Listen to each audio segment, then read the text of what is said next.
بھینی سہانی صبحوں میں ٹھنڈک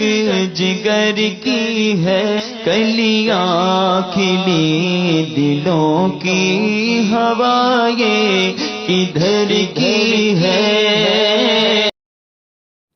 لطیف سولنکی معلوم یہ کرنا چاہتے ہیں کہ اللہ تعالیٰ کے رسول اگر ہم جیسے نہیں ہیں تو پھر کس جیسے ہیں،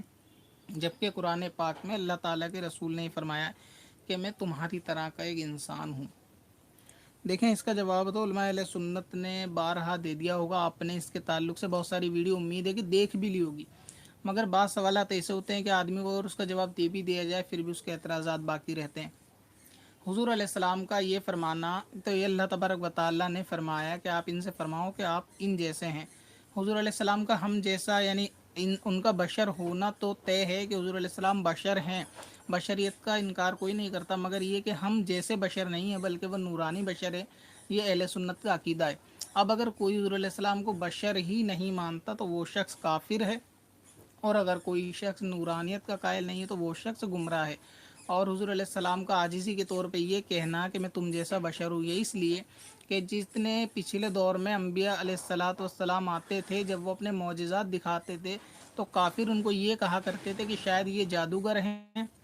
یا پھر کوئی جادو وغیرہ دکھا رہے ہیں، اللہ تعالیٰ کے بھیجے ہوئے نبی نہیں ہیں، تو وہ ان کے پاس آنے سے اکثر یہ کہ ڈرا کرتے تھے، خوف کھایا کرتے تھے۔ تو حضور علیہ السلام نے یہ فرمایا کہ آپ کو مجھ سے کسی قسم کا کوئی ڈرنے کی ضرورت نہیں، میں کوئی جادوگر وغیرہ بھی نہیں۔ تو یہ ہی ان لوگوں کو ایک طریقے سے درس دینے کے لیے سمجھایا کہ میں آپ کے جیسا بشر ہوں، نہ تو میں اللہ تبارک و تعالیٰ کا فرشتہ ہوں، نہ تو میں کوئی جادوگر ہوں، مجھ سے آپ کو کسی قسم کا کوئی نقصان نہیں، میں تو آپ کی طرح ایک انسان ہوں۔ تو جس طرح وہ آئے قریب میں آئے اور ان کو دین کی دعوت دی جائے، تو حضور علیہ السلام نے اس لیے فرمایا کہ میں آپ کی طرح بشر ہوں۔ اس سے مراد یہ نہیں ہے کہ حضور نے فرمایا کہ میں صرف مثل تمہاری طرح ہی انسان ہوں جس طرح تم ہو، بس وہی اتنی ہی حد میری ہے۔ حد حضور علیہ السلام کی اتنی نہیں ہے، بلکہ بعض حدیثیں ایسی بھی ہیں کہ حضور نے فرمایا کہ تم میرے جیسے نہیں ہو، یعنی روزہ رکھنے کے تعلق سے کہ آپ روزہ کثرت سے رکھا کرتے تھے، صحابہ اکرام بھی روزہ رکھتے تھے، تو ان کی کیفیت تھوڑی شام تک روزے افطار تک کمزوری کی حالت ہو جایا کرتی تھی۔ تو حضور علیہ السلام نے فرمایا کہ آپ میری طرح نہیں ہو، میں وہ ہوں کہ جس کو اللہ تبارک و تعالیٰ اپنے ذمہ کرم سے رزق کھلاتا ہے۔ تو اسی لیے یہ کہنا کہ حضور علیہ السلام ہماری طرح ہیں اور ان کو اپنے سے تشبیہ دینا نہیں ہو سکتا۔ اگر بالفرض حضور علیہ السلام آپ کی طرح ہیں تو حضور علیہ السلام نے تو چاند کے 2 ٹکڑے بھی کر دیے تھے، اگر کوئی انسان ایسا ہے وہ کر کے دکھائے۔ حضور علیہ السلام کا تھوک مبارک بالکل پاک تھا اور شفا دینے والا تھا،